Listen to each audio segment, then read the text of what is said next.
Sometimes life is messy. Have you ever wished you could refocus your mind, home, relationships, and work life? Join us as we use research-based information to make practical changes and simplify life. This is Life Simplified.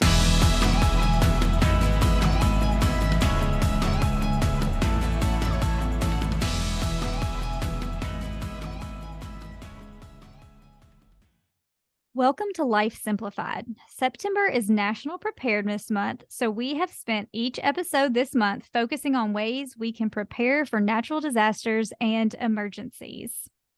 Today, we're going to be talking about navigating trauma after a natural disaster.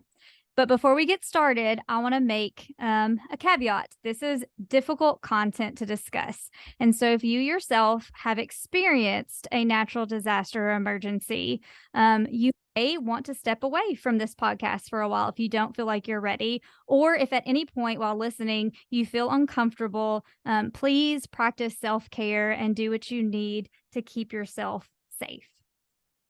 All right, let's get started. Before we can start talking about navigating trauma, we have to first know what trauma is. So let's talk about that.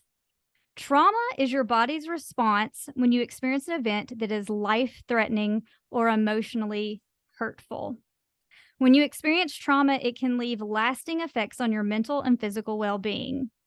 It could produce warning signs of physical or mental changes that you might not immediately recognize. So a simple way to think about trauma is to consider the most stress you can handle in response to an uncontrollable event. So traumatic events can be a little bit of anything. For my ladies that are here with me today, when you think about trauma, what kind of things come to mind as far as traumatic events or experiences? I think of near-death experiences. Yeah, absolutely. For me, it's something that has happened to you either through your childhood years or an adult that was life-changing. Yeah, so something that you've experienced in your past, maybe completely out of your control is kind of what I'm hearing you say. Yes, that's correct, Tiffany. And, sometimes I think when we think of trauma, we think of things like abuse or someone who's been in combat. I think that comes to mind a lot for people. But I just want everyone to know that for today's purposes, when we think about trauma, we are going to be thinking about it in relation to natural disasters. Since that is our theme this month, there's a lot that can go along with trauma, but we want to kind of focus our discussion today in this way. Trauma affects our body in a very strong way. When we experience trauma, it activates our sympathetic nervous system. Now, that's a lot of words, and so I don't expect you to remember that. What's important for you to know is that when we experience a traumatic event, our fight or flight response gets kicked in. And so I think most of us have heard that term before. It's basically our body's survival system. It's how we protect ourselves and keep ourselves alive when we are in a tough situation. And so it's a really cool thing our body actually does for us to keep us safe when we're in those situations. And so just quickly, I'm going to go over what exactly your body is doing when you're experiencing that fight or flight response. Once your survival system is activated, your brain will signal your body to pump out stress hormones. Those stress hormones divert the blood flow to your heart, lungs, liver, and muscles. And that's how you are able to fight or flight, which is flee, get away, and protect yourself. Now, some people may hear fight, flight, or freeze, and that's because some of us in an especially overwhelming situation may not be able to fight or run. We may just kind of feel like we're stuck in our spot and we can't move. Typically, after you've experienced a fight or flight response to an event, your body will go back to its normal homeostasis and you will feel okay again after a little while. But sometimes our body kind of gets stuck. And so it may be that your body is experiencing the trauma of the event over and over again, and it's not going back to its reset mode, if you will. And that is what leads to traumatic stress. Now, I want to be very clear that not everyone who experiences a traumatic event is necessarily going to develop post-traumatic stress disorder. That's a word that we hear a lot, maybe in the media or from others. And so there can be some confusion. Not all of us will have the qualifications for a disorder like that, even after experiencing a traumatic event. But everyone who experiences a traumatic event will probably experience symptoms of some kind for at least a short amount of time right after that event has occurred. One way that you can think about it when you kind of get stuck in this traumatic stress is that your alarm system is broken. We were recently at a summit that discussed recovery, and one of the speakers there was speaking on trauma. Mr. Gray Manis, who's a licensed clinical social worker, he said your alarm system is broken when you get stuck in a traumatic state. And so I thought that was a really smart way to think about it, because your body is doing what it's supposed to do when it kicks in your fight or flight response. But sometimes, because it's more stress than what we can handle, our system gets thrown off. And so that's when we can see evidence of lasting nature. Now that we know what trauma is and how it affects our body, let's start discussing what some signs of trauma are. And we break those signs down into two different categories: the immediate signs of trauma, and those are things that you experience pretty quickly after the traumatic event. So quickly after a flood or a tornado or a fire or whatever natural disaster it is that you have experienced. That would be things less than 3 months after the event. And those signs and symptoms are things like feeling numb or like nothing is real, so maybe a state of shock, problems focusing or feeling confused, being easily startled or scared, intense anger or sadness, your heart racing when you think about the event that occurred, difficulty sleeping or having nightmares about the disaster, headaches and or fatigue, feeling worried or fearful, and digestive problems like an upset stomach or nausea. So, ladies, before we go on to the long-term signs of trauma, have any of you yourselves or anyone that you are close to experienced any of these immediate signs after a natural disaster? I think back, we had a tornado in our area. Well, multiple tornadoes. We've discussed that in previous podcasts, but I'm going to go even further back. I was not personally affected in that, but a few years prior to that, I was in a building when straight line winds came through and took the roof off of 3/4 of the building. I was in the quarter, thankfully, that the roof did not come off. But I remember what it felt like when I heard it coming through, because I immediately knew something was not right, but I didn't have anywhere to go. It was just, I'm here, I'm in it. So afterwards, I remember that just kind of looking around, just being so kind of confused. There is no roof, and why is there no roof? And just really not knowing what to do then. Yeah, kind of like a what has just happened and what am I supposed to do now? Like, what is next step? I think sometimes that can be hard when we're just kind of like, okay, I'm physically okay. How do I move forward now? Yeah, I think a lot of people can relate to that. And I think too, no worries in comparing how we feel with someone else, because everyone's experience is unique and everyone's experience is relevant. How we feel, how we experience things is very important. So thank you for sharing, because I think it can be hard looking back on now to say like, okay, did I experience any of these after the tornado that I experienced? And I would say I probably did. It's easy now, being almost 2 years out, to kind of forget a little bit. But in that moment, I know there were a lot of feelings, a lot of fear, and a little I don't know what to do next. So those are your signs and symptoms 3 months or less after the event. Now, things start to shift a little bit once it's been longer since the event. So long-term signs of trauma are anything that you're experiencing more than 3 months after the event. And so they can get a little more emotionally intense. So things like feeling irritable or bitter, difficulty thinking or making decisions, socially isolating from family or friends, avoiding places or things that bring back painful memories of the event, easily startled or scared by certain sights or sounds, problems completing work tasks, recurrent thoughts about the disaster or future disasters, difficulty sleeping, unable to sleep or sleeping too much, fatigue, worrying or fearful about future disasters, digestive problems, and intense grief for weeks and months. So as I look at that list, I can see a few of those things in my own children since having gone through a tornado.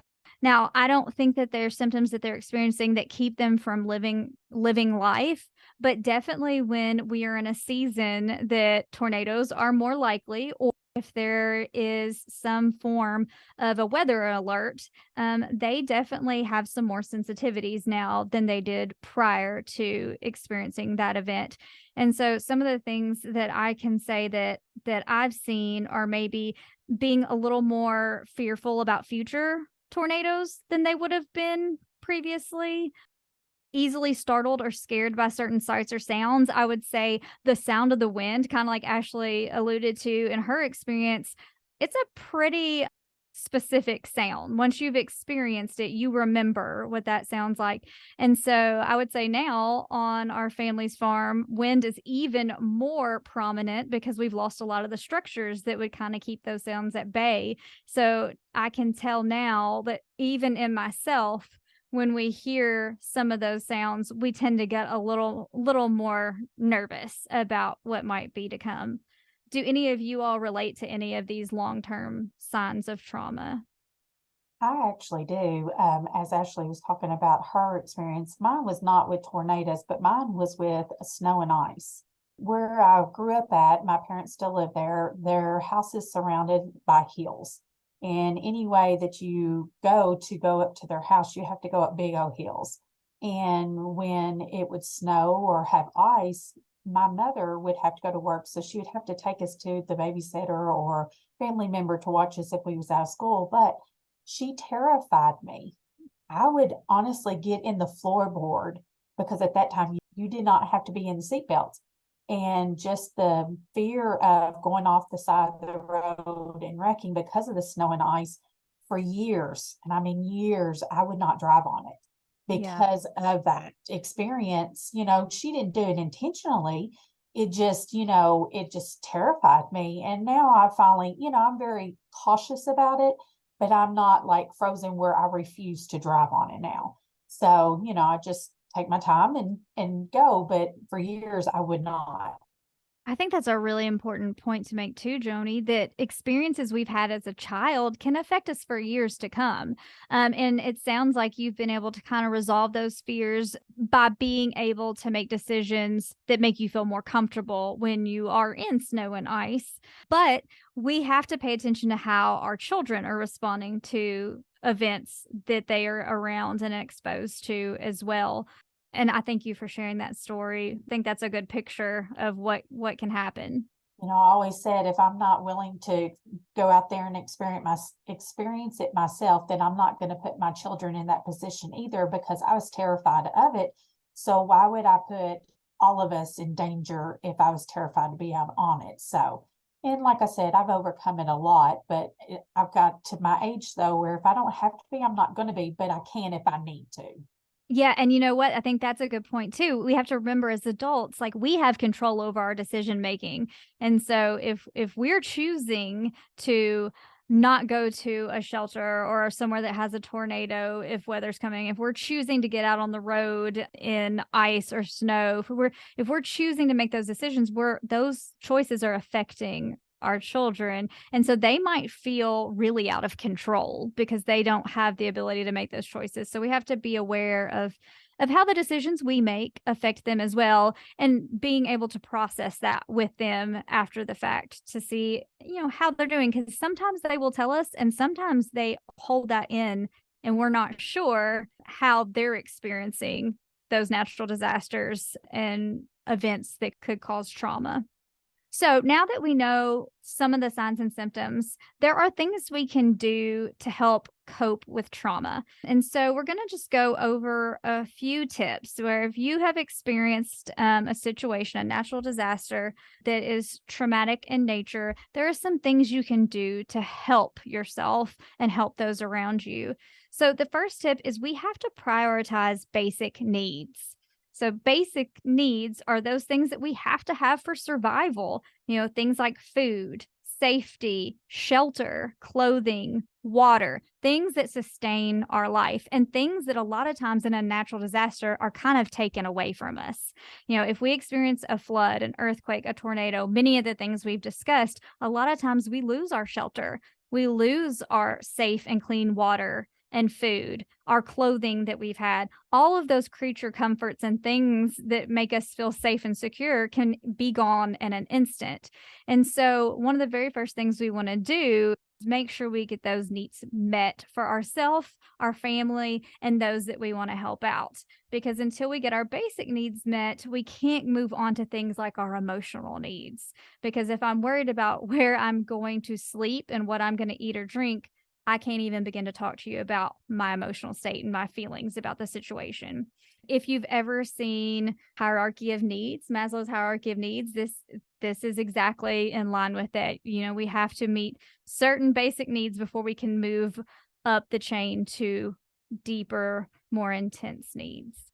Tip number 2, care for yourself and care for others, particularly if you too were a part of this natural disaster. As you're caring for others, make sure you're also taking care of yourself, because as the saying goes, we cannot pour from an empty cup. So if I'm not okay, I can't help you be okay.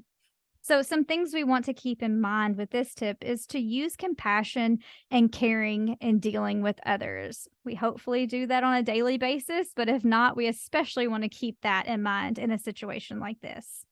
We want to offer supportive words to ourselves and others. Self-talk is a big deal, so we want to make sure that we're supporting ourselves with positive words. Spend time or reach out to family and friends daily. It's important to surround ourselves with our support system when we've gone through a traumatic event. Avoid the use of alcohol or drugs. It can be tempting to reach for alcohol or drugs if you've been especially stressed or anxious. You might think it's going to help you calm down or relax you, but most times it's going to compound the issues at hand. So if you can stay away from those things, you will be much better off. Reduce or avoid consumption of news. News can increase our anxiety quite a bit because sometimes they tend to focus more on the negative. And so it can be easy for that to spiral out of control. So some self-care tips, maybe turn the news off, get the essentials, and then try not to get stuck there. To add on to that, thinking about social media Yes. and things like that, because that can spread fake news as well, or it can, just create more hysteria when, it shouldn't be, maybe blown out of a proportion more than it needs to be. Absolutely. Absolutely. It's great to have social media. I love that we can make contact with each other, especially if you've experienced a natural disaster. But if you're inundated with really heartbreaking images and stories all day, every day, that is not going to help you to move forward, start healing. You're going to stay stuck. And so you're right. Like social media, newspapers, television news, all of those outlets where we get news can kind of be things we need to take a break from after and your we've kids too, thinking about monitoring maybe a little bit more. Yes, absolutely, because they absorb information that we don't even realize they're listening to, and that has happened to me as a parent not knowing they heard a news story and then it affects them. And if you don't know what they're hearing, you can't help them process through that on their level. So that is an excellent point. Some other things you want to do: delay making major life decisions. Right after a traumatic event is not the time to decide I'm going to move across the country, or I'm going to change my career, or I'm going to whatever you're going to do. It can be tempting when things feel out of control to want to try and control something. And that's sometimes why I think we're tempted to make big life changes, like, oh, well, I'll control this. But that's typically not going to help. And you need to really take some time to heal before making decisions like that. You want to acknowledge your emotions and acknowledge that your emotions are going to change often. So one day you might be angry, and then you might be overwhelmed, and then you may be sad, and then you may be at peace, and you might circle back around all in one day. And that is okay. The process of healing and grieving and going through a traumatic event, we're going to run the gamut of all of the emotions and then come back again. So allow yourself to feel that, acknowledge it, talk to a trusted friend or family member, but whatever you do, don't try to suppress it or tell yourself you shouldn't, because you're feeling exactly what you need to feel at that moment. So in that light, give yourself grace. Okay, feeling sad, feeling worried, feeling angry, it's all okay. And more than likely, the people around you that are also dealing with the effects of the same traumatic natural disaster are having very similar feelings, and they can relate as well. Try to get good sleep. That's easier said than done when we have all of the things going through our head. But the more rested we are, the better equipped we are to make good decisions and to work towards healing.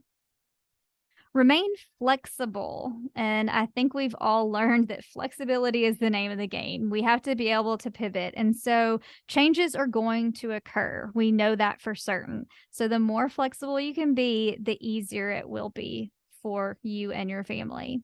And then this one is key, and I really highly suggest it. Seek professional support from a physician or counselor. If you feel like your symptoms and signs of trauma have gotten to a level where they're affecting every day, they've been going on for too long, they're getting severe, and their duration is more than what you feel should be appropriate, seek help.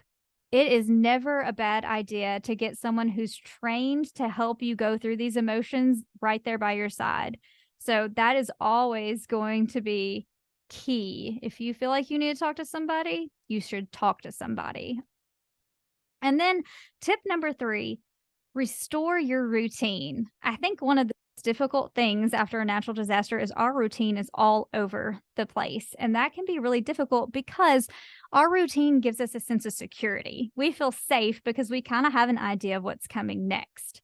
So if you can put some of these things into play, you'll feel like you have a little bit more control, and you feel like you're kind of getting back on track. So things like eating the same time each day, just as simple as that, having a routine of when I'm going to get my meals, drinking plenty of water, taking time for rest to boost your recovery. Remember, you need rest to heal.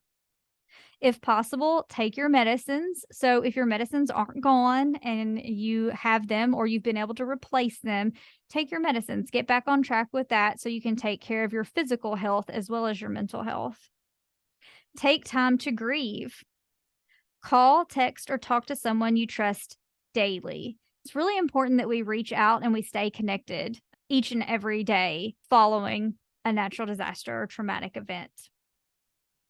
Once you're out of danger and you're safe, wake up and go to bed each day at the same time. So once that basic need for shelter has been met, try and get back in that routine of going to bed about the same time, getting up about the same time, and knowing what your routine is like so you can make sure you get that rest.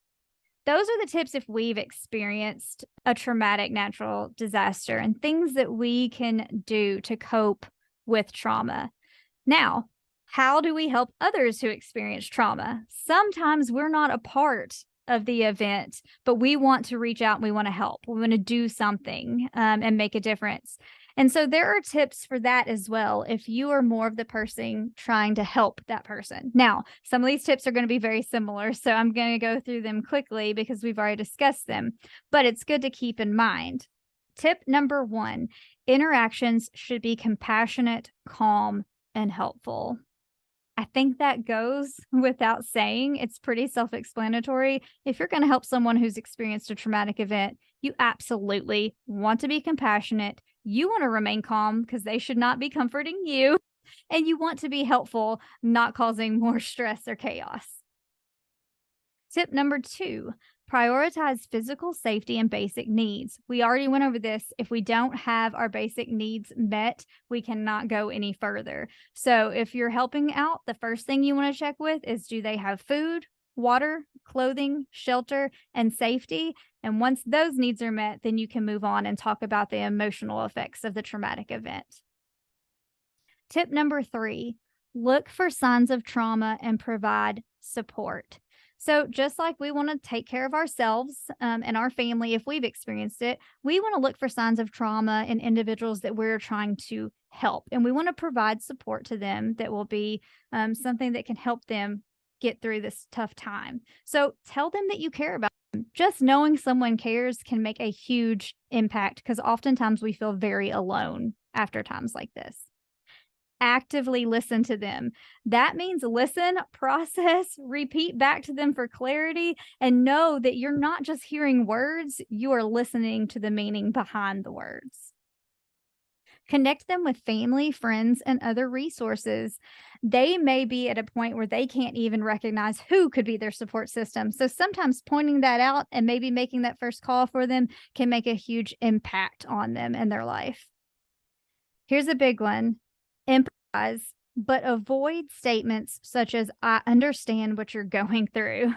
So ladies, if you were going through something and I said, oh, I understand what you're going through, how would you feel in the moment? I think about that a lot. I think it's a common response for us to have. And I've tried to be more mindful, even, people are, if they're talking or something, and I'll be like, I can't really relate to that, or I can't understand instead of I can't understand. So I've been trying to be better at that, because what you were saying, that if someone said that to me, you'd probably maybe feel angry, be like, no, or frustrated, you don't understand. And that may create some friction between you. Yeah, absolutely. When someone says, I know exactly what you're going through. Well, how do you know exactly what I'm going through? You may have had a similar experience.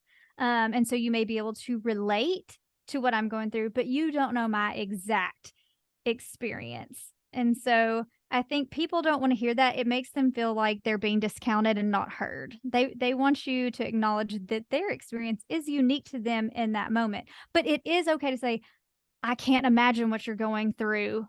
Do you want to talk about it? I would love to listen. How can I help? People do want that encouragement and that support. Another thing we want to be careful of is, do not make promises such as, we will find everyone, we will recover what you lost. We can't fulfill those promises. And all that does is do more damage to the person who has experienced the traumatic event. We want to be there to support with facts. We don't want to say, hey, I can do all of these things for you, when we know that we don't have control over the outcomes of all of those things. So be very careful. I don't think we do either of these things to be mean or malicious. We get uncomfortable when someone is going through a tough time, and we do want to be supportive, but sometimes we just don't know the right words to say. So just trying to be more mindful of these things can be very helpful. And then finally, do not ask or try to force someone to share their experience or story, which can re-traumatize them. So we want to be careful that we don't force someone to talk about it before they're ready. We want to offer an ear if they are ready and if they do want to talk, but we don't want to force them into doing that, because, like I said, it could re-traumatize them if they're not ready to dig into that. And you may not be the person for them to share it to. They may need someone else. There may be someone else they feel safer with, or they may need a professional to talk to who knows how they can walk them through the experience that they've had. And then finally, tip number 4, give information about coping and connect with professional helpers. This is key. When we're helping others, we don't have to be a mental health professional. We don't have to be a doctor. We don't have to be a crisis specialist, but we can connect those individuals to people who are helpers. And that is what we need to do and we want to do in these situations. We want to encourage acknowledgement of emotions, just like it's okay for us to feel the way we feel and experience that whole range of emotions after a traumatic experience. We want to encourage them that it's okay for them to feel those emotions as well. Crying is absolutely okay. We want to remain flexible. We already talked about that. We have to be flexible. We have to be able to change. And then seeking professional help. So a helper can be a doctor, a trained crisis responder, a counselor, or a nurse. And you can connect individuals with the state crisis line as well. There's always 988, which is the suicide and crisis lifeline. And I always encourage you during our mental health episodes that if you or someone you're close to are experiencing a mental health challenge or crisis, that number is there for you. You can text it, you can chat, you can call it, and they will connect you with help very quickly. One last key to help you as you're helping others, quickly, signs of crisis. So if you are working with someone, if you're helping after a natural disaster and you see any of these things, you want to quickly connect this person with someone who is a crisis specialist and can help. So if you see someone experiencing panic attacks, substance misuse, expressing feelings of hopelessness, isolation, and suicidal behaviors, a crisis line it's time to contact them. You want to get help in there. That's not for you to try and help or fix. You're not a trained professional and you're not expected to be. So crisis can occur at any time after a traumatic event, but sometimes, and this is important, sometimes 1 to 3 months afterwards. So if you're talking with a friend who is recently experienced a trauma, but it's not right after, also be paying attention for some of these signs of crisis so that you can make that connection there.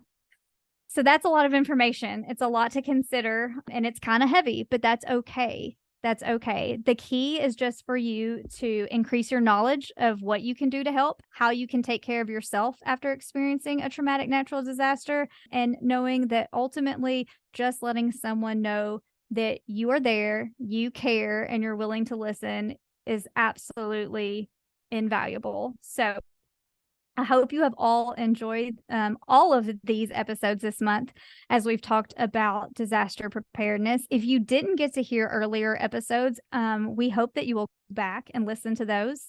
If you have any questions or comments for us, please reach out to us either on our Facebook page or at our email address, which is lifesimplifiedpodcast@gmail.com. Thanks for listening to Life Simplified. We are family and consumer sciences agents with the University of Kentucky Cooperative Extension Service. Contact us at lifesimplifiedpodcast@gmail.com.